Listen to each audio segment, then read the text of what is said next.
When you start your wedding planning business, you probably started it with the most signature of wedding planning services, and that's day of coordination. Inside this video, I wanted to have a conversation about this service, whether you should be offering it at all, and the pros and cons of being a day of coordinator. If you're new here, hey, I'm Candice Coppola. I'm your business BFF. I'm a former wedding planner and designer turned business coach for wedding pros and planners, and I help you build a profitable business with purpose. So if you want me on your business coach team, do me a favor, hit that subscribe button and be sure to turn on the notification bell so that you know every single time I upload a new video on Thursdays. Day of coordination is just one of those hot button topics in the wedding planner world. If you haven't figured that out already, I'm here to tell you that this is a topic that so many wedding planners like to talk about, and they like to talk about whether it is a service we should be offering, the pros, the cons. I wanted to give you my take on day of coordination because I think I have a little bit of a different opinion than some other people, and I think that as a wedding planner, this is a service you can offer. It can be profitable, but it's not always the most direct route to scaling and growing your business. So in this video, we're gonna have a beautiful conversation about day of coordination and whether you should offer it as a wedding planner. First, let's just start off with what is day of coordination. Day of coordination is a service where essentially you show up on wedding day and you're in charge of making sure everything goes well, and that's pretty much it. I don't know about you, but that doesn't sound very exciting to me. That sounds like a lot of work that you never know if you're showing up to, quite frankly, an absolute shit show, or if you're showing up to something that has been neatly planned and nicely organized. I'm actually going to venture a guess. I'm gonna wager a bet. I think the odds are with me here that you're more than likely to show up to an absolutely chaotic, unfun, difficult wedding that you have not planned, and you're now in charge of making sense of all of this and making something beautiful out of something so chaotic. That's what I typically see day of coordination being. And I know because I've provided this service myself in my career. So do not be fooled. I have been in your shoes. I have provided every service there is to provide. And so I feel like I can speak from authority. With that said, what we really should be talking about here is month of coordination, because I don't believe in day of coordination. I don't think a planner can just show up on wedding day and be able to coordinate someone's wedding without having any involvement at all. And I think it does a huge disservice to your planning business to offer day of coordination.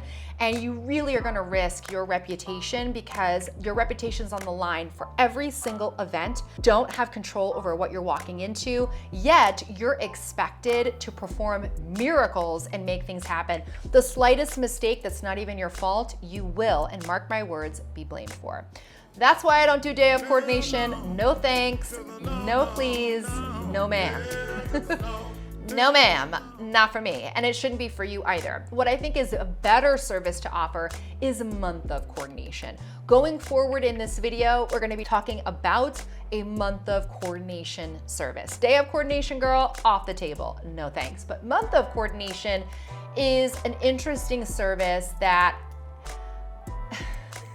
it's not the greatest, but it has merit. There's place for it, and we're gonna talk about the pros and the cons of it.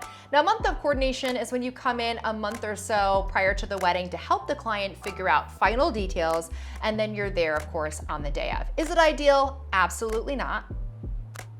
No, it's not ideal, but it's a service that most wedding planners get started offering. We're gonna talk about that in a second, and it has a space in the wedding planning sphere. When I was a wedding planner, I offered month of coordination for a large portion of my career. And we really came in 8 to 12 weeks out, 6, 8, 12 weeks, depending on the wedding. That's when we would jump in and start to take the reins. So if you are offering month of coordination, I suggest you do the same. You come in at a touch point, 6, 8, 12 weeks out, it's up to you. And you're really there for those final bits, the final RSVPs, final vendor confirmations, final timeline creation. And your hand in those final weeks really helps to shape the event. It makes the event go off. And if you are doing it well, and if your client allows you to do your job, then you should walk into that wedding feeling really confident that not much is gonna happen that's gonna put you off your game, right? Right. So month of coordination is a nice service to offer, but there are some pros and cons. Let's first talk about the pros of month of coordination. The first pro of offering month of coordination is it's much easier to break into the industry if you offer this service. It's typically a lower priced or a lower ticket service, and you'll find that more couples can afford this service, so you're able to cast a wider net and get some weddings on the books, gain experience, help develop your portfolio, get an in at a venue or two, meet vendors, and just really learn the ropes. I mean, it's what most of us cut our teeth on when we start planning weddings. Now, I'm a bit of an anomaly, maybe in most things, but my first wedding was a full service wedding. So, I mean, I have done plenty of month of coordination. So like, don't let me sit here and pretend like I'm, not good enough for month of coordination. I've done plenty, but I cut my teeth on a full service wedding. But that my story is not the norm.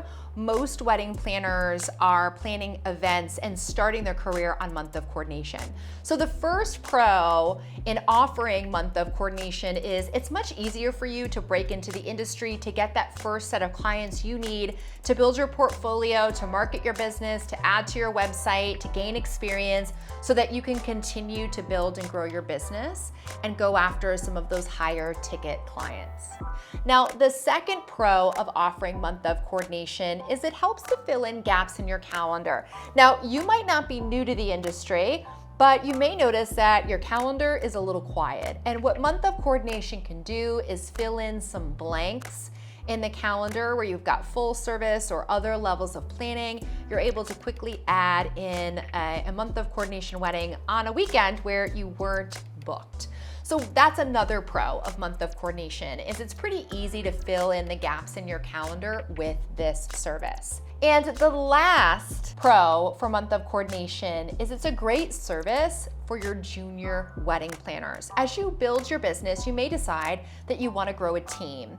And in growing a team, you're going to need to give your associate planners on that team weddings.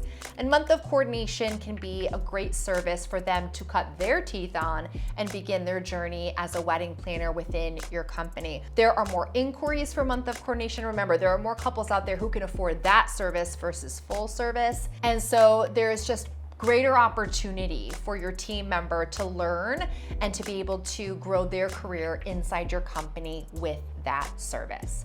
So those are the 3 pros to month of coordination. Pro number 1, it's easy to book out. You're likely to get started and start building your business on this service. The next is it can fill in gaps in your calendar, helping to keep you busy and to make you money.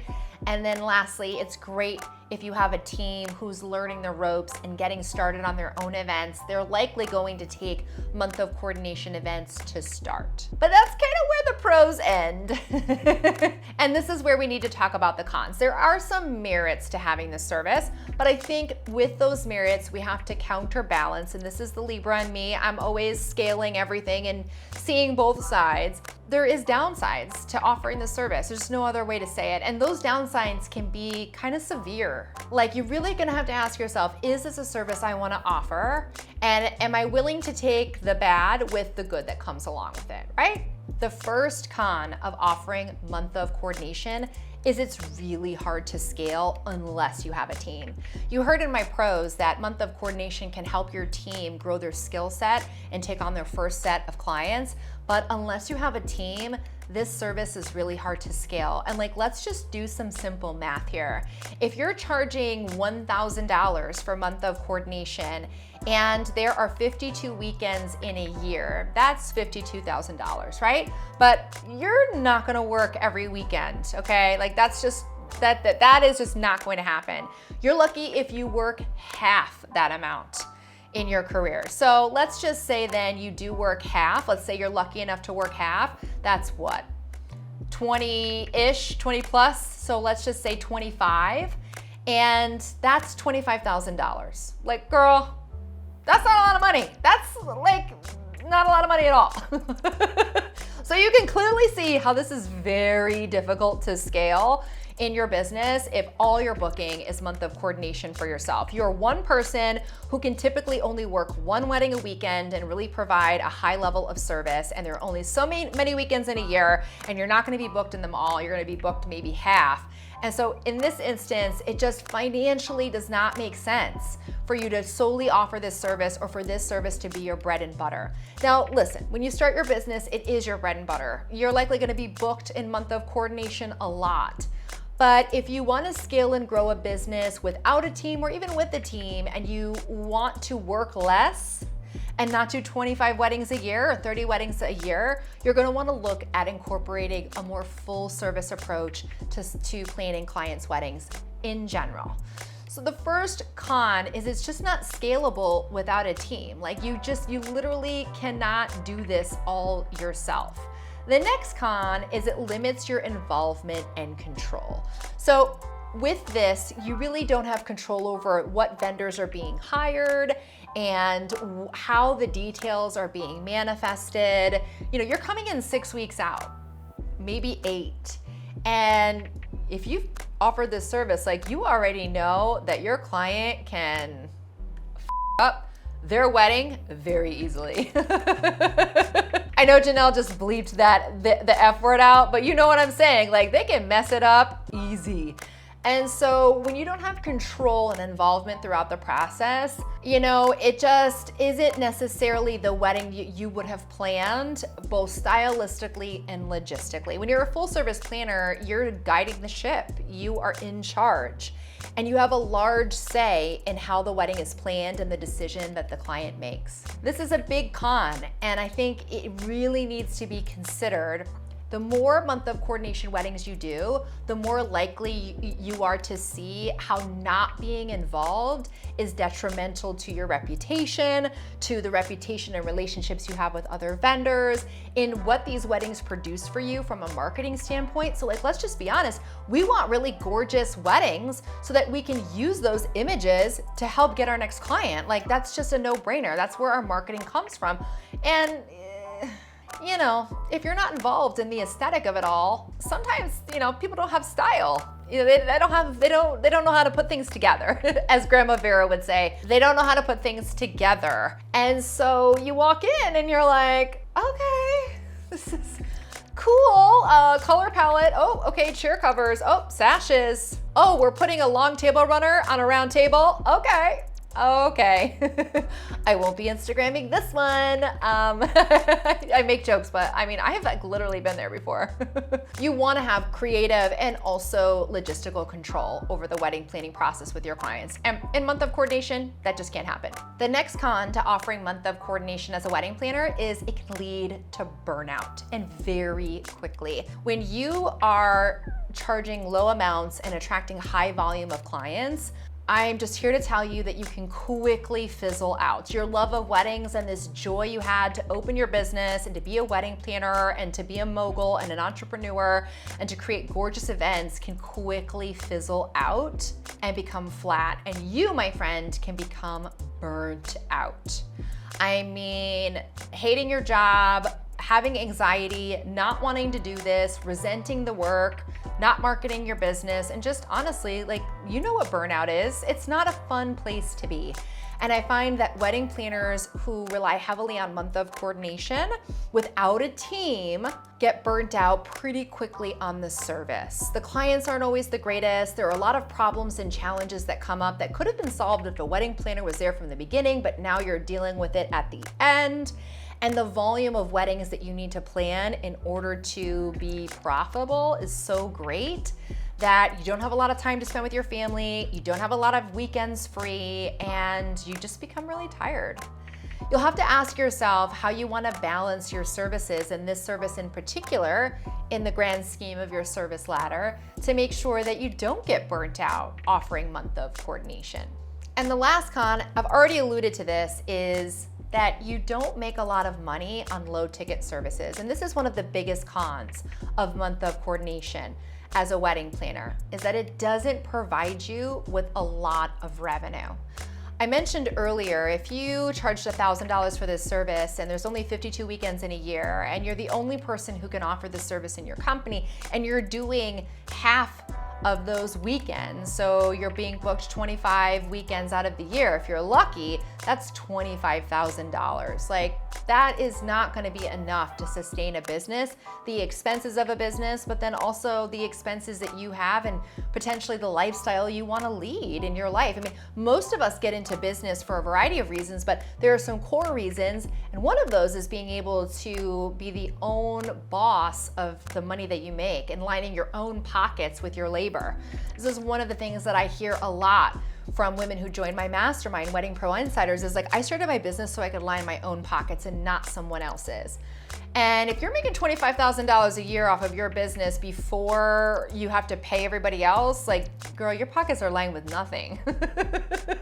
There is lint lining your pockets, not dollar bills, not Benjamins, but lint. So this is just really a difficult service to scale in any capacity and make a meaningful living. You're gonna find that you will make more money at wedding planning by offering higher ticket services. That is, unless you have a team. And if you have a large team of 10 wedding planners who all offer month of coordination and who are all working, 25 weekends a year, and the price comes up to maybe $2,000 minimum, now we're cooking. Now we're talking. Now you can see the possibility.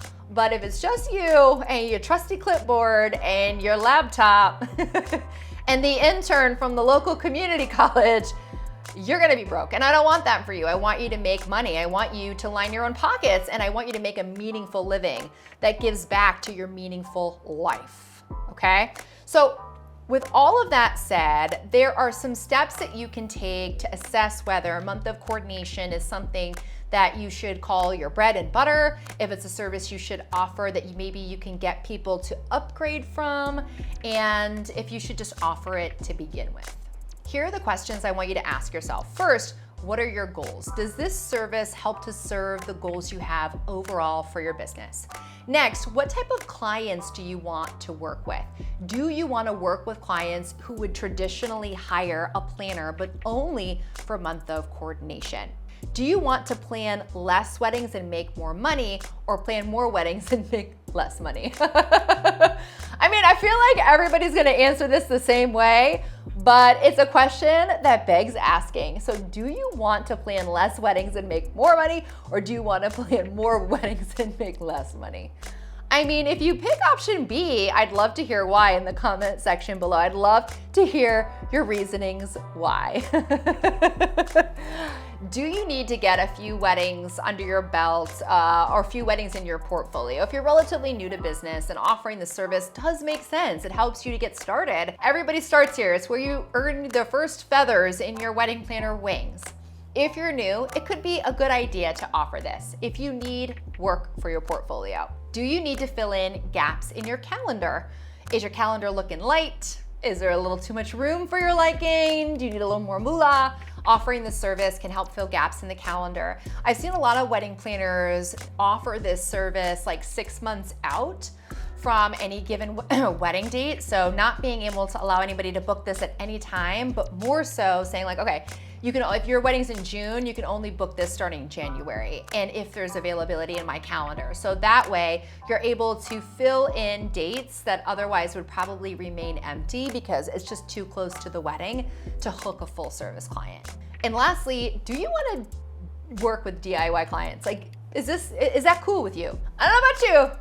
Well, I don't really love DIY clients. Like, I love when a client does something specifically for their wedding themselves, or they create something, or they work on something. I love the magic behind that. But what I don't love the magic behind is a U-Haul truck full of crap from HomeGoods and Target and Amazon and wedding Facebook groups that I am supposed to like put out. I'm not into tchotchkes and I'm not into all that stuff. I've been down that road, and I'll tell you, it's not for me. It could be for you though, but it's not for me. And this is a question you have to ask yourself. Do you want to work with DIY brides and grooms and people? Is that filling up your cup? Are those the types of weddings that you want to become known for? Remember, you will attract similar clients. Like attracts like. So if you're working on DIY weddings, then all the other DIY girlies are gonna be like, oh my God, this is our DIY savior. We absolutely need to call her for our wedding because she is the DIY queen. And all the other clients in the world who are like, no thanks, I'm not doing DIY. I have X amount of money to spend, which is a lot, and I can hire a professional. They're gonna be like, oh no, she's for the DIY girlies. Pass. Do you see how powerful it is to make sure you know who your ideal client is and that you are producing weddings that attracts them? That's a little mini bonus tip. So these are some questions I want you to ask yourself as you consider offering month of coordination. Let's just recap this video really quick. There is no such thing as day of coordination. I think that that is a false flag service. You should not be offering it at all. It will ruin your reputation. It will not serve you. It will lead to burnout. There's no money in it, and there's just no reason why you as a professional should be so limited in offering professional services with day of coordination. A better service is month of coordination. And with month of coordination, there are some pros and cons. We've discussed those. It's really up to you and what your goals are overall for your business. I will say that there are businesses out there that have large teams that offer month of coordination that are very successful. But I have yet to find a wedding planner, and if it's you, come and correct me, but I have yet to find a wedding planner who is a solo business owner, does not have a team except for day of support, who has made 6 figures on month of coordination, who has made it enough money in sales to pay for all their business expenses and their living expenses. Have never seen it, have never found it. I personally don't think it exists. And so with that said, you will have to ask yourself, what's my ultimate goal here? And do I need this service to attract clients right now? And can I let it go later? Do I need it to fill blanks in my calendar? Do I need it at all? This has been a really fun video to record. Let me know your thoughts below on month of coordination. Do you offer it? What do you see with it? What questions do you have around month of coordination? I've linked a video here that I think you should check out next, and I'll see you in the next video. I did it. Yay. Okay, bye.